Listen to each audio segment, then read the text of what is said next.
Hallelujah.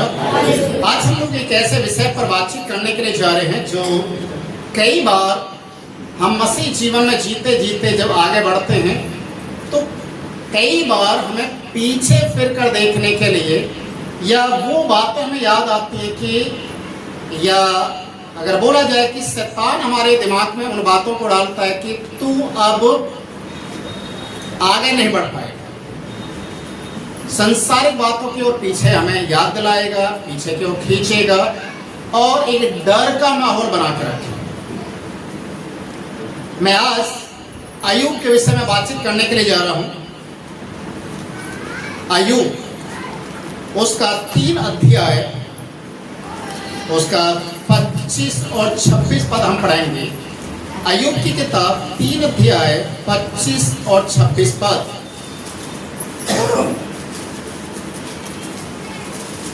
क्योंकि जिस डरावनी बात से मैं डरता हूँ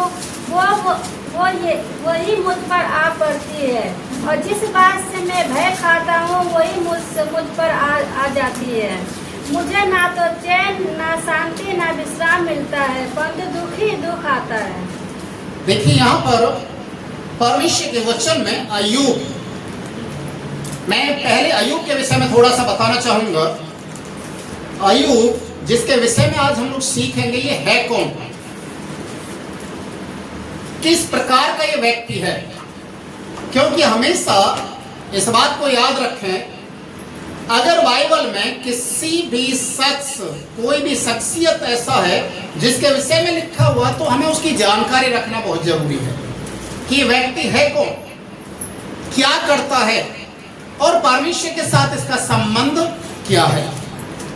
तो आपको अय्यूब की किताब उसका पहला अध्याय, उसका 1 से 3 पद जब आप पढ़ेंगे तो वहां पर उसका ब्यौरा दिया गया है।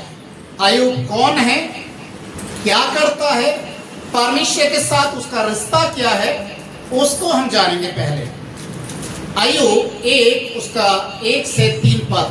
उस देश में अय्यूब नामक एक मनुष्य था। ऊज देश, ये एक देश का नाम है, और उस देश के अंदर एक व्यक्ति रहता है जिसका नाम अय्यूब है। वह खरा और सीधा था।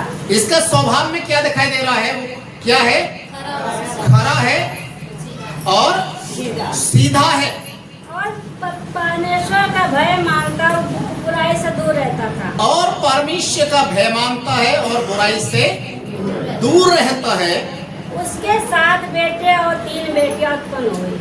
ये उसके परिवार का जिक्र आ गया है। उसके पास 7 बेटे हैं और 3 बेटियां हैं।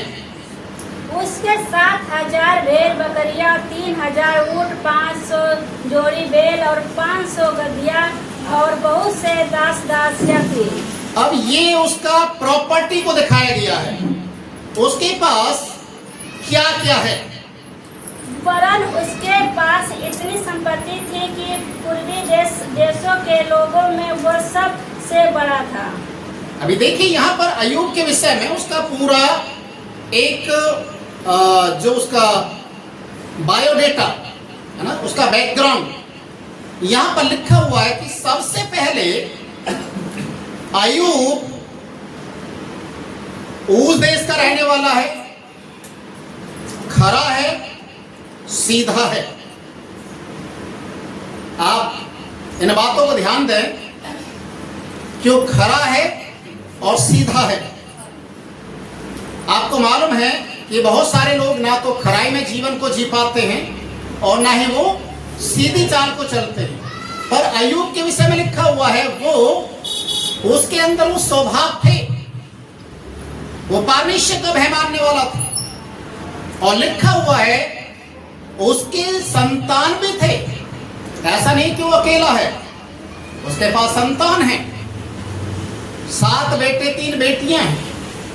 प्रॉपर्टी के बारे में लिखा हुआ है कि उसके पास जो दास दासी, घोड़े, गधे, ऊंट, जितनी भी गिनती यहाँ पर की गई है, ये उसके पास है। और लिखा हुआ है वो धन संपत्ति में भी अपने देश में, अपने समय के लोगों में सबसे अमीर है। Hallelujah, hallelujah. हे प्रभु के साथ चलने वाले लोगों के लिए जो परमेश्वर एक आशीर्वाद को रख छोड़ा है, उसके विषय में यहां पर लिखा हुआ है। अय्यूब परमेश्वर का भय मानने वाला व्यक्ति, खराई और सीधाई से चलने वाला व्यक्ति, उसकी जो प्रॉपर्टी है, उसके पास दास दासी या उसके पास जानवर हैं, उसके पास जो भी धन संपत्ति है, उस सारी चीजों के ऊपर परमेश्वर का एक बाड़ा भी है। इसका 10 पद आप पढ़ेंगे, 1 अध्याय का 10 पद, तो यहां पर लिखा हुआ है परमेश्वर ने उसकी सारी धन संपत्ति प्रॉपर्टी के चारों तरफ अपने सुरक्षदूतों का बाड़ा बांध रखा है। हालेलुया, ताकि कोई भी नुकसान ना हो। इसको समझने के लिए याकूब जब अपने मामा लाबान के घर में जाता है और उसके लिए मजदूरी ठहराई जाती है, तो देखिए बाइबल हमें बताता है कि जब याकूब को जो मजदूरी ठहराई गई, उसके मामा ने उसकी मजदूरी को कई बार बदल दिया। कारण बोला कि काली बकरी तेरी होंगी, तो सारी बकरियां काले बच्चे देने लगी। बोला नहीं, अब चितकबरी होंगी तेरी मजदूरी, तो सारे बकरी चितकबरे बच्चे पैदा करने लगी। मतलब जिस कार्य में याकूब हाथ को डाल रहा है और प्रार्थना कर रहा है और परमेश्वर उसकी प्रॉपर्टी को बढ़ाते जा रहा है। और एक समय ऐसा आ गया कि लाबान के खुद बच्चे इस बात को बोलने लगे कि याकूब मेरे बाप की प्रॉपर्टी को लेकर ही अमीर बना है। और लाबान भी इस बात की गवाही देता है कि जब से तू मेरे घर में आया, तब से मैंने बहुत आशीष को पाया है। हालेलुया।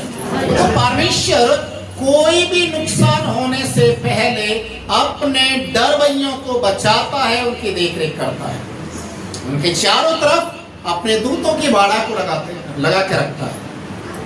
आपने शायद देखा होगा, कई बार हमारे साथ भी ऐसे घटना घटते हैं जहां पर हमारे साथ बहुत कुछ होना संभव है, कई सारे लोगों के साथ हो जाता है, पर परमेश्वर वहां पर हमें किस रीति से बचाता है, यह अपने आप में एक बहुत बड़ी गवाही होती है। इससे मालूम चलता है कि परमेश्वर हमारे साथ रहता है। Hallelujah, hallelujah.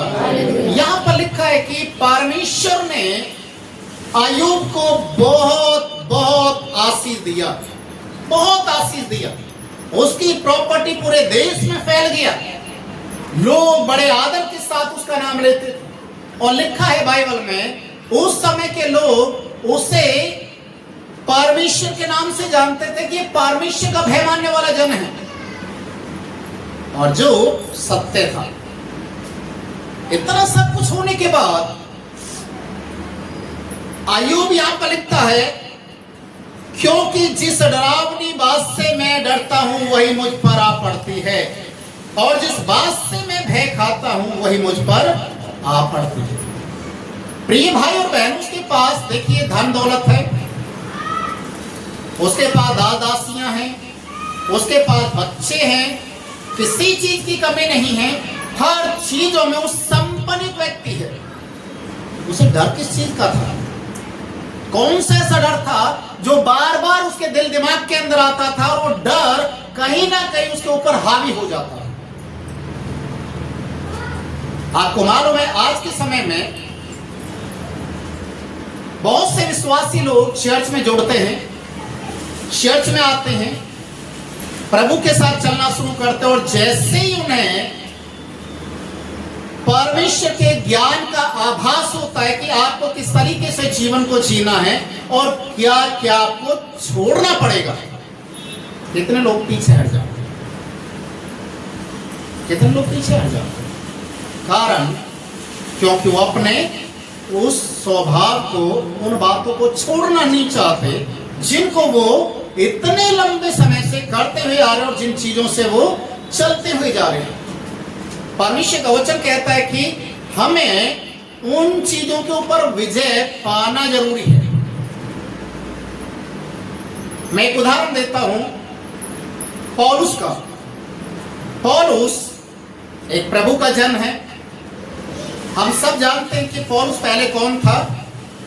कलीसिया को उजाड़ने वाला, मसीह लोगों को सताने वाला, बंदी गृह में डालने वाला, और एक ऐसी आत्मा से वो प्रेरित था, एक ऐसी धुन में वो सवार था कि उसे रात दिन एक ही नजर आता था, मुझे मसीह की कलीसिया को जानना है। पर जब उसने प्रभु को जान लिया,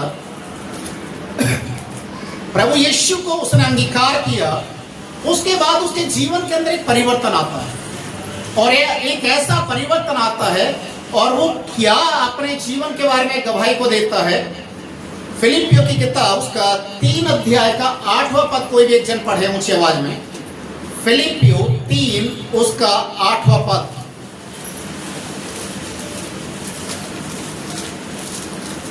ध्यान से पढ़ेंगे। यहाँ पर वो एक ऐसी गवाही को लिखता है, वरन मैं अपने प्रभु के लिए प्रभु यीशु मसीह की पहचान को उत्तमता के कारण सब बातों को हानि समझता हूँ, जिसके कारण मैंने सब वस्तुओं की हानि उठाई और उन्हें पूरा समझता हूँ, जिससे मैं मसीह को प्राप्त करूँ। हालेलुया। वो कहता है जितनी भी मेरे लाभ की बातें, जितने भी मेरे मुझे आनंद देने वाली बातें, जो मेरे जीवन के अंदर सुख और विलास को लेकर आ सकती, उन सारी चीजों को मैंने क्या समझ लिया? कूड़ा समझ लिया।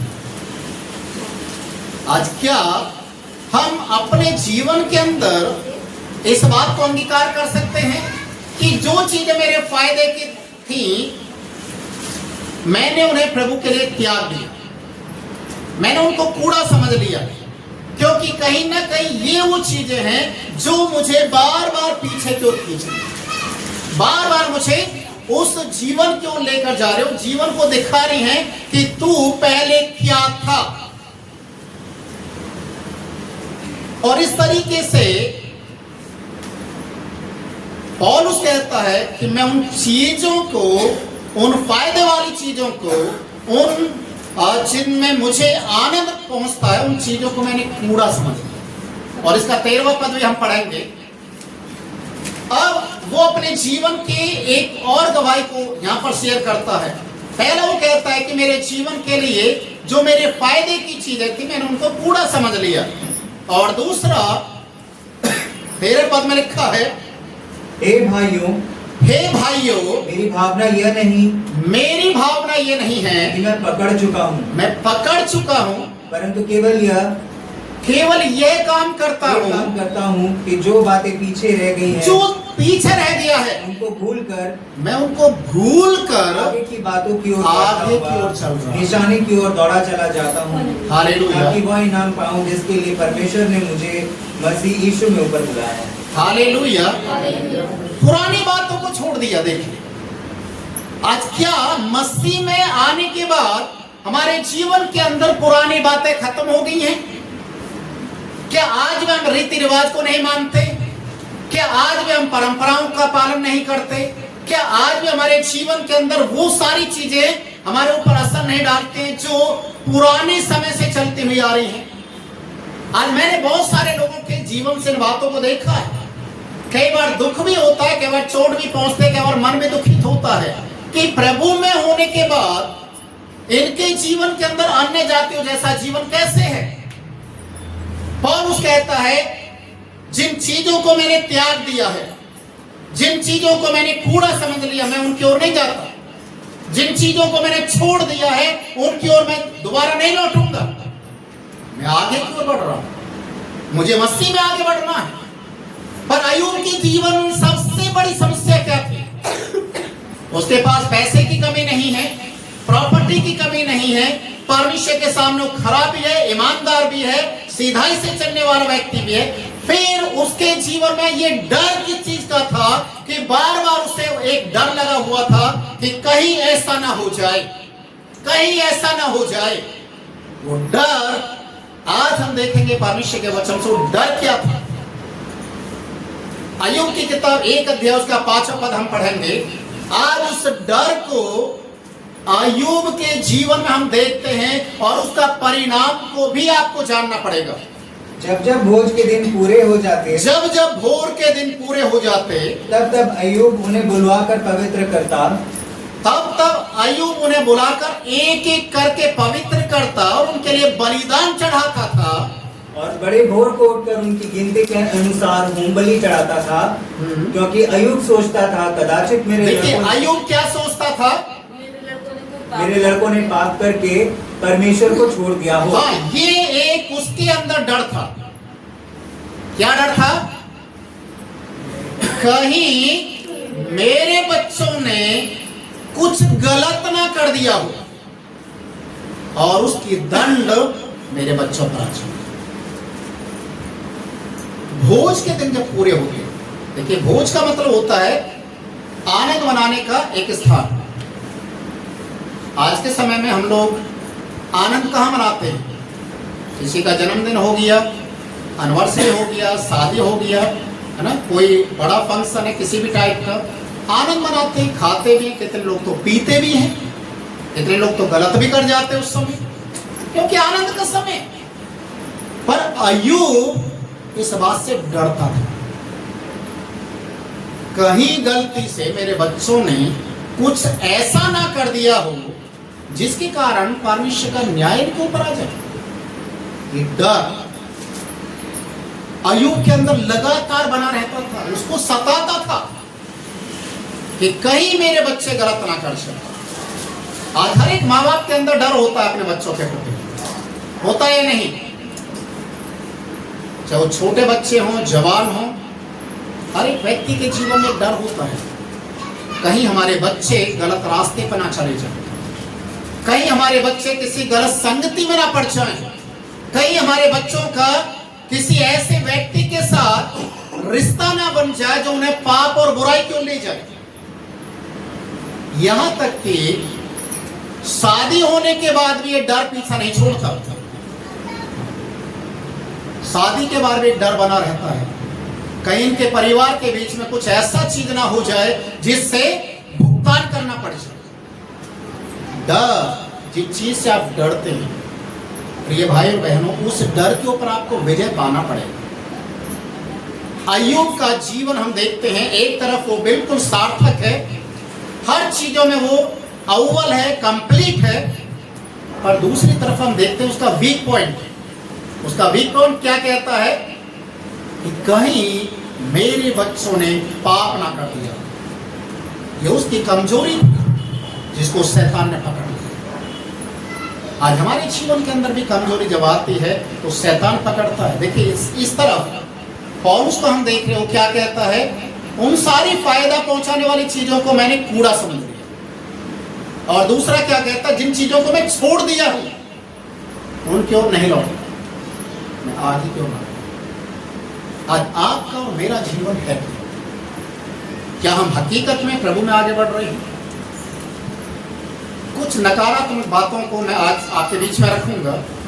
हम मसीह में आने के बाद, प्रभु में आने के बाद भी आज हमारे जीवन के अंदर अन्य जातियों जैसा कैसे स्वभाव बन जाता है, कैसे हम अपने जीवन के अंदर डर को बना के रखते हैं। उदाहरण दे रहा हूं, आप नोट कर सकते हैं, नोट भी कर सकते हैं। मसीह में आने के बाद और गैर विश्वासियों में क्या फर्क है? अन्य जातियों में जब कोई भी मकान बनाता है, गाड़ी खरीद कर लेकर आता है, तो सबसे पहले क्या करते हैं उसके साथ? कोई गाड़ी खरीद कर लेकर आ रहा है ना, उसके आगे या तो फटा हुआ जूता लटका देंगे या हरी मिर्च और नींबू वाला वो लटका देंगे। किस चीज को दर्शाता है? नजर ना लगे, नजर ना लगे। आपको मालूम है आज बहुत सारे विश्वासी लोग भी इसी तरीके से करते हैं।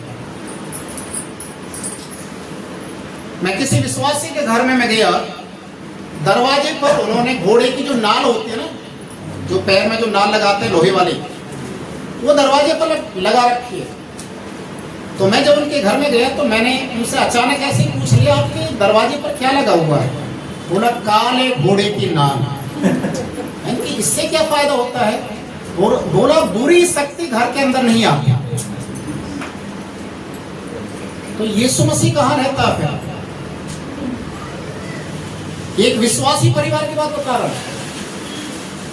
काले घोड़े की नाल दरवाजे पर लगवा रखी, इसलिए ताकि बुरी शक्ति घर के अंदर ना आए। अभी चलिए इसको भी मैं आपको समझा रहा हूं। जब मकान बनाते हैं तो कुछ ऐसा मुखौटा टाइप का होता है जो डरावना होता है, उसको लटका देते घर के सामने या दीवार पर लटका देते घर बनते समय। वो भी एक तरीके का एक टोना टोटका ही बोलते हैं उसको। वो भी क्यों लगाते हैं? नजर ना लग जाए। इसका दूसरा मीनिंग आप देखेंगे, जिस घर में आप जा रहे हैं उस घर के अंदर आपको जाना तो एक नेम प्लेट होती है। हर एक घर के सामने एक नेम प्लेट होती है कि किसका घर है, या कितने लोग फोटो भी लगा के रखते हैं। अब आप जिस घर में जा रहे हैं उसका नेम प्लेट देख रहे हैं, आप उस घर में जा सकते हैं क्योंकि आपके मिलने वाला का घर है। और जिसके घर के सामने ऐसा मखौटा होगा तो घर किसका है फिर?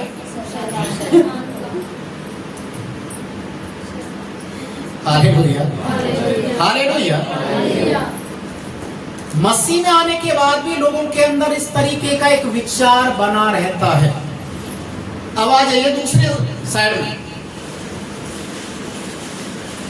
जैसे ही शनिवार का दिन आता है, लोगों के अंदर इतना डर बन जाता है कि लोहे की चीज को हाथ में लगाना, लोहे की चीज को, लोहे की कोई भी चीज की खरीदारी नहीं करना शनिवार के दिन। क्यों नहीं करना है? पुराना एक डर बना हुआ है, लोहे की चीज खरीदेंगे नुकसान उठा लेंगे। तो शनिवार के दिन उन चीजों से दूर रहते हैं। प्रभु में आने के बाद भी ऐसा क्यों है? अभी एक और चीज ज्यादातर देखने में आती है। बच्चा जब किसी का पैदा होता है, चाहे भले ही वो कितना भी काला हो, फिर भी काला टीका लगाएंगे, फिर भी काला टीका लगाएंगे, काला धागा बांध देंगे। ये किस चीज को दर्शाता है? अरे तुम्हारा बच्चा ऑलरेडी काला है, फिर भी काले की जरूरत पड़ रही है। ये विश्वासी लोगों में भी है। अब ये देखिए, अय्यूब किन चीजों से डर रहा था? समझना मेरी बात। अय्यूब किन चीजों से डर रहा था? कहीं मेरे बच्चों के साथ ऐसा ना हो जाए। अभी भी मसीह में आने के बाद बच्चा पैदा होते ही सीधा काला टीका लगाएंगे, काला धागा बांधेंगे, कहीं मेरे बच्चे को नजर ना लगे। नजर बट्टू पहना देते हैं। आजकल तो बड़े लोगों के साथ भी है, नजर बट्टू बन गए। वो ब्रेसलेट की तरह हाथों में, कितने लोग पैरों में बांध के रखते हैं, धागा बांध के रखते हैं। ये पैरों में धागा किस लिए बांध रखा है? फैशन के तौर से भी लोग लेने लगे अलग अलग तरीके से। कई लोगों का तो मैंने इस तरीके से नजर बट्टू खुलवाए, कभी धागा खुलवा दिया तो नजर बट्टू बांध रहे, नजर बट्टू बांध रहे। ये इसमें तो कुछ भी नहीं है। ये तो मैंने अभी ऑनलाइन मंगाया था। ये देखिए, इसमें आंख सी बनी हुई है, काली काली सी। अच्छा, ये क्या है? मुझे मालूम नहीं है। तुमने अगर लिया है, बांध रखा है, तो तुम्हें पता होना चाहिए क्या है। लोग उन चीजों से बाहर नहीं आ पाते, डर बना हुआ है प्रियो, डर। अभी एक और प्रकार का डर है। जब आप रास्ते में चलते हैं, गाड़ी चलाते और अचानक बिल्ली रास्ता काट जाती है, तो कितने लोग वहीं पर गाड़ी को रोककर खड़े हो जाते हैं। मैंने अपनी आंखों से देखा, विश्वासी भी खड़े हो जाते हैं। जी, उसका भी निकाल लिया, वो हाथ से ऐसे कर देते हैं और फिर बढ़ जाते हैं। नहीं, यहाँ पे थूकेंगे, चप्पल फेंकेंगे, फिर जाएंगे। या कोई पत्थर फेंकता है, या हाथ से ऐसे, ड्राइवर जो हमारे होते हैं वो हाथ से ऐसे करते हैं और वैसे बढ़ जाते हैं। ओके ओके, चलिए कोई बात नहीं। हर एक चीज को कोई उपाय निकाल रहे हैं, तो हेलमेट पहन रखा है, हेलमेट को फेंक कर मार दो, चाहे नाली में गिर जाए, कोई दिक्कत नहीं है। पर्स है तो पर्स को उठाकर फेंक दो, किसी का तो काम चलेगा। रास्ता आपका खुलना चाहिए। विश्वासी लोगों के अंदर इस तरीके का डर बना रहता है।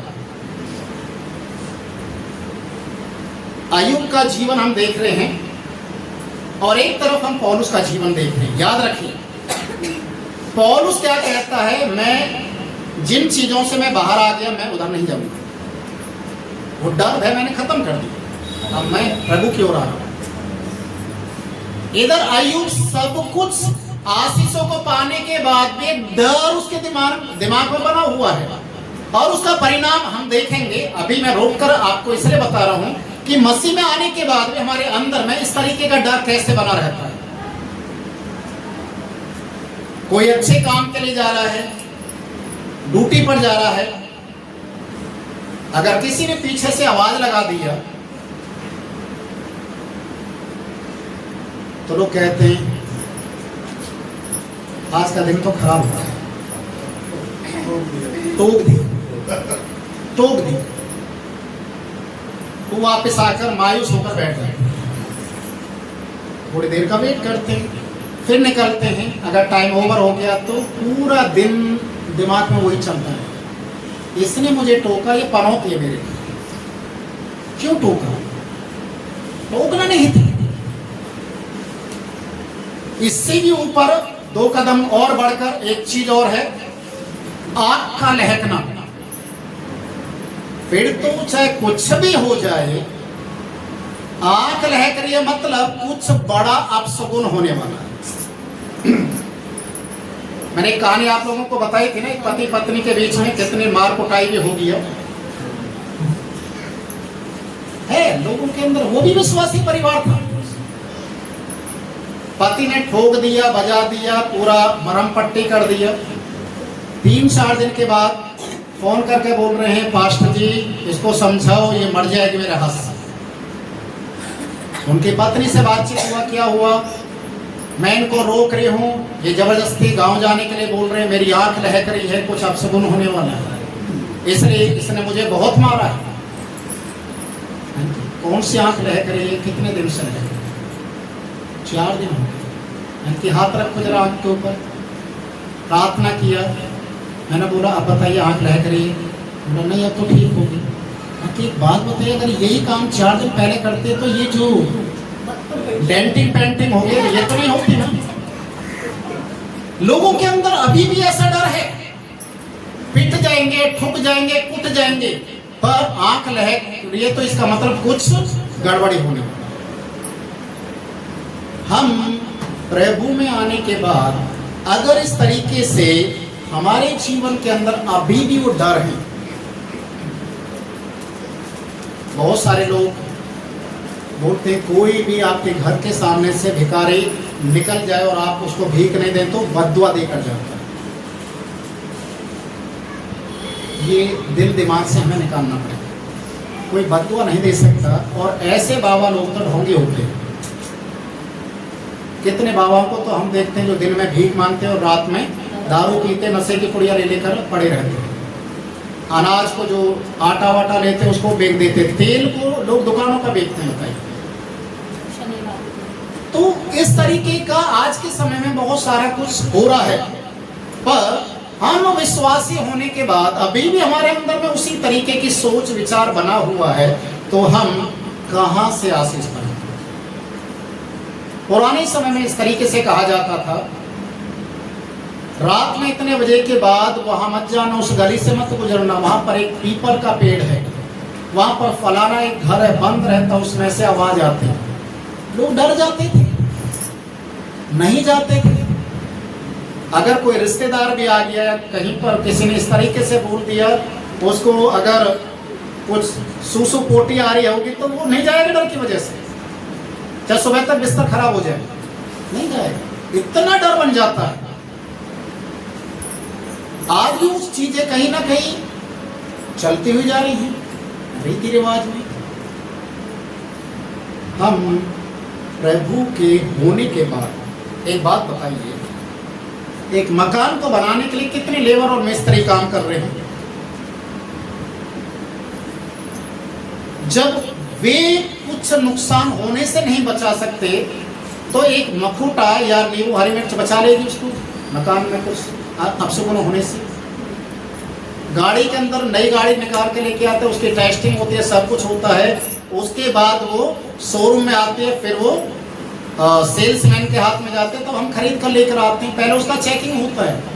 अगर कुछ नुकसान होता तो उन्हीं को होना चाहिए ना, कंपनी वालों को होना चाहिए। वो सारा कंप्लीट करके आपके हाथ में दे रहे हैं, फिर भी नींबू हरी मिर्च लटकाएंगे कि यही बचाएगी। अब ऐसा कुछ नहीं। गांव देहात के अंदर अक्सर देखने में आता था, आप जब अपने गांव देहात में जाते हैं, रात के समय में आप दूध पीकर या देसी घी खाकर या दही खाकर आप अगर अपने घर से किसी और के घर में चले गए मिलने के लिए, तो साथ में कुछ ना कुछ ऐसी आत्मा लग जाती है, इसलिए राख चाट कर जाते हैं। चूल्हे की जो राख होती है उसको चाट कर फिर निकलते थे, ताकि राख को देखकर वो आएगी नहीं उसके पास। इस तरीके का लोगों के अंदर ऐसा चल रहा था और लोग ऐसा करते भी हैं। जब प्रभु में आ गए तो भी वही चीजें कर रही हैं। तो हमारे जीवन परिवर्तन कहाँ है? दूसरा कुरिन्थी के किताब उसका 5 अध्याय का 17 पद आप पढ़ेंगे। दूसरा कुरिन्थियों 5 का 17। इसलिए यदि कोई मसीह में है तो वह नई सृष्टि है, पुरानी बातें बीत गई हैं, देखो सब बातें नई हो गई हैं। लिखा हुआ है पुरानी बातें बीत गई हैं।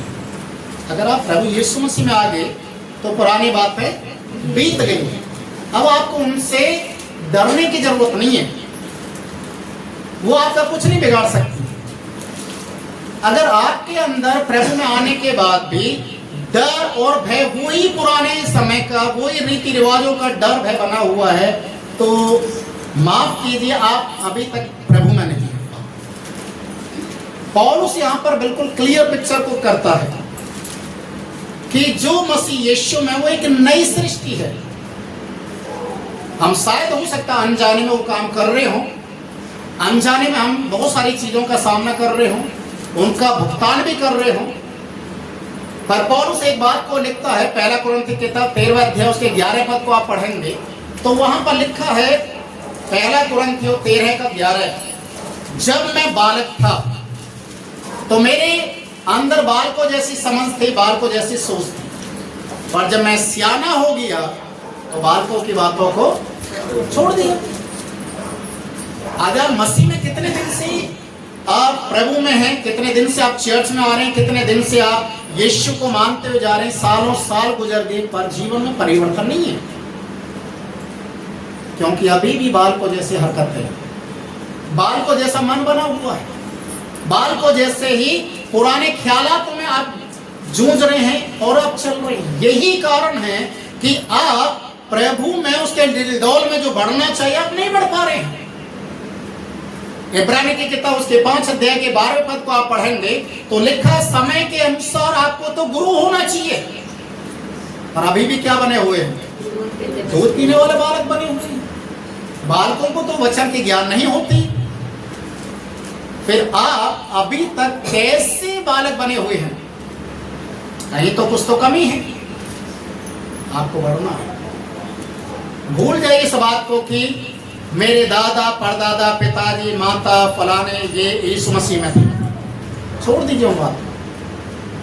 आप कौन हैं? आप कहाँ हैं? क्या आप प्रभु में हैं तो आप जीवित हैं, नहीं है तो आप मुर्दे के समान हैं। Hallelujah, hallelujah. अय्यूब जिन चीजों से डरता था उसके साथ क्या हुआ? दूसरा अध्याय निकालेंगे, पहला अध्याय ही निकालेंगे।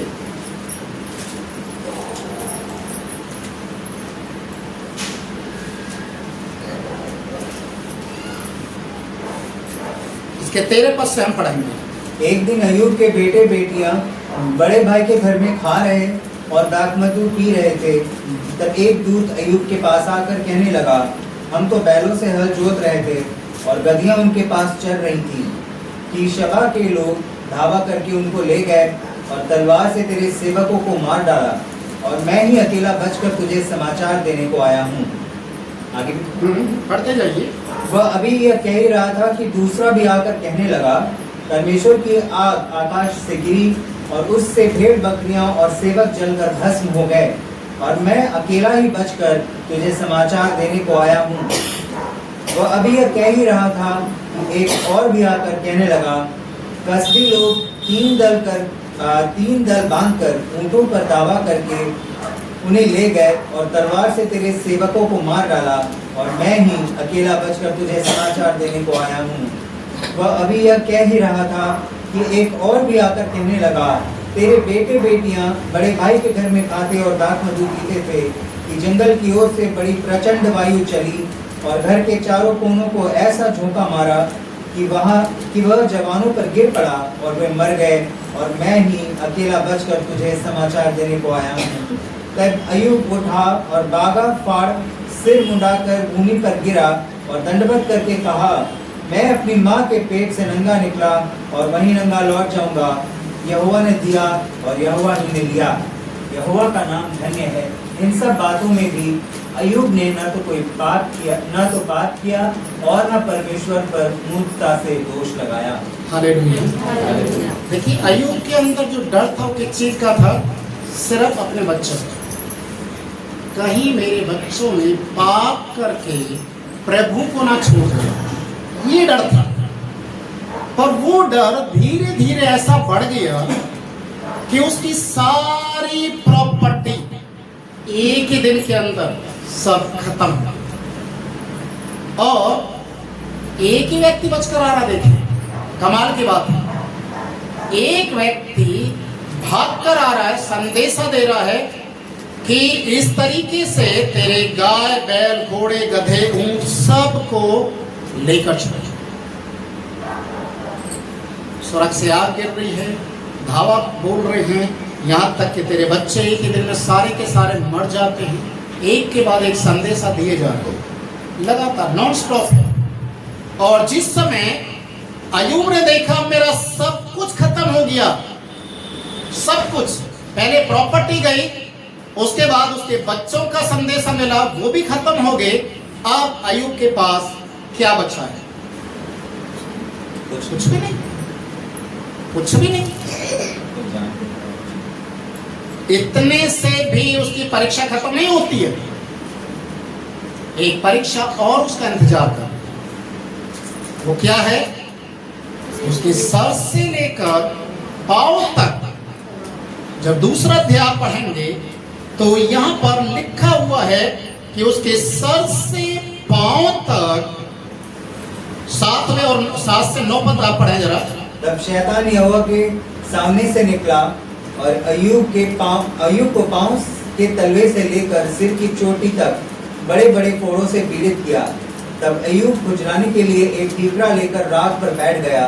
तब उसकी स्त्री उससे कहने लगी, क्या तू अब भी अपनी खराई पर बना है? परमेश्वर की निंदा कर और चाहे मर जाए तो मर जा। अभी यहाँ पर देखिए, एक और परीक्षा अय्यूब के ऊपर इस तरीके से आती है कि उसके पैर के तलवे से लेकर सर के बाल तक उसको बड़े बड़े फोड़े हो जाते, और जिसके शरीर में फोड़े होते वो अनगिनत थे, 1 या 2 फोड़ा नहीं था। खुजला रहा है, खून और पस निकल रहा है। एक दिन में सुबह से शाम तक उसको संदेश पर संदेश मिल रहे हैं, सब कुछ खत्म हो गया। अभी इस समय अय्यूब बिल्कुल अकेला हो गया, निहत्ता हो गया, उसके पास कुछ भी नहीं है, धन संपत्ति बेटा संतान सब खत्म हो गया। उसके बाद एक और परीक्षा आती है कि उसके सर से पांव तक ऐसे फोड़े निकलते जिनके कारण वो कपड़े भी नहीं पहन सकते, रात पर है, खुजलाता है, दुख को बयान करता है। स्त्री आकर उसको अपने पति को ही बोलकर चली जाती है कि अभी भी खराई में बना हुआ है, इतना सब कुछ होने के बाद भी अभी भी खराई में, सब कुछ तो खत्म हो गया, क्यों खराई में बना हुआ है? वो भी छोड़कर चलेगी। पर अय्यूब अपने मुंह से कोई भी ऐसा अपशब्द नहीं निकाला जो परमेश्वर की निंदा करने वाला। वो क्या कहता है? पहला शब्द उसका है प्रभु ने दिया, प्रभु ने लिया। दूसरा शब्द है कि मैं खाली हाथ आया था, खाली ही चला जाऊंगा। ये एक जीवन का एक अंतिम, हर एक व्यक्ति के जीवन का अंत है। आज जितने भी लोग बोलते हैं ना, मारा मारी करते हैं, ये मेरी प्रॉपर्टी, मुझे हिस्सा चाहिए, मुझे फलाना चाहिए, ये चाहिए, वो चाहिए। मरने के बाद कोई आज तक कुछ लेकर गया है? लोग कहते हैं कि मैं उसके बिना जिंदा नहीं रह सकता, जिंदगी नहीं रह सकती, वो मेरे हैं, वो पराए, वो मेरे अपने हैं, और ये है वो है, बहुत सारी चीजें। पर कोई किसी के लिए जान नहीं देता, कोई किसी के लिए मरता नहीं है। वो अकेला आया है, अकेला ही जाएगा। जो जैसा करेगा वैसे उसे भुगतान भी करना पड़ेगा। हालेलुया। इसीलिए परमेश्वर का वचन कहता है कि अय्यूब जिन चीजों से डर रहा था वही चीजें उसके ऊपर आ पड़े।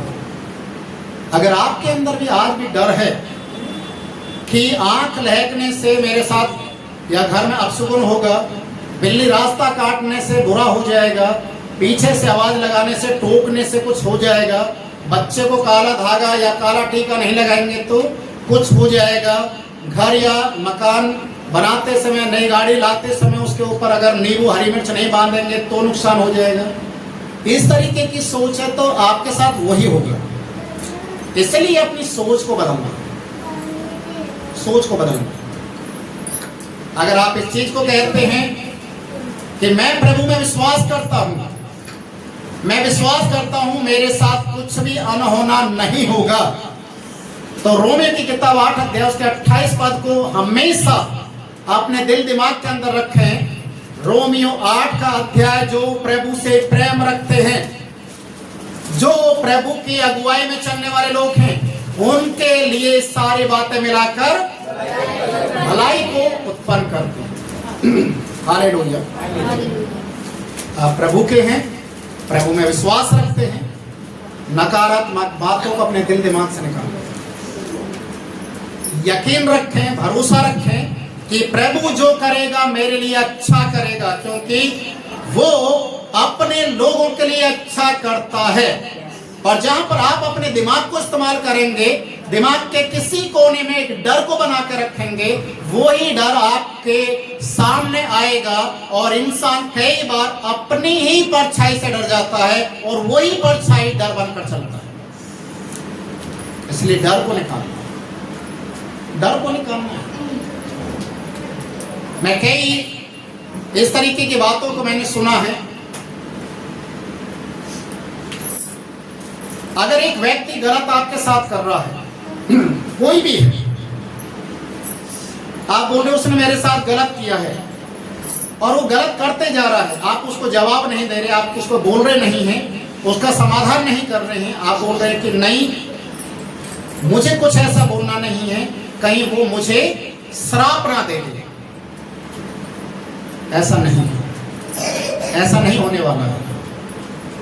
जब आप गिनती की किताब पढ़ेंगे 23 अध्याय के 23 पद में लिखा हुआ है, कोई भी जादू, टोना, टोटका प्रभु के लोगों के ऊपर असर नहीं करेगा।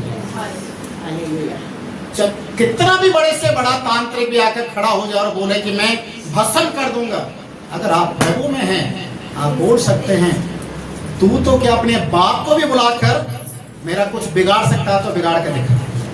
यकीन के साथ आपको बोल रहा हूँ, उसकी सारी शक्तियां फेल हो जाएंगी, वो भाग जाएगा वहां से और आपका बाल भी बात नहीं कर सकता। Hallelujah, hallelujah. इसलिए अपनी सोच को बदलें। प्रभु आपके लिए अच्छी योजना को बना के रखा है, अच्छी योजना आपके फायदे की योजना है, उस योजना का हिस्सा बनना है। तो नकारात्मक बातों को अपने जीवन से दूर करें और प्रभु के ऊपर भरोसा रखें। प्रभु सब कुछ सही करने के लिए जा रहे हैं। हालेलुया। आइए इस समय हम अपनी आंखों को बंद करें और हम प्रार्थना की ओर चलें।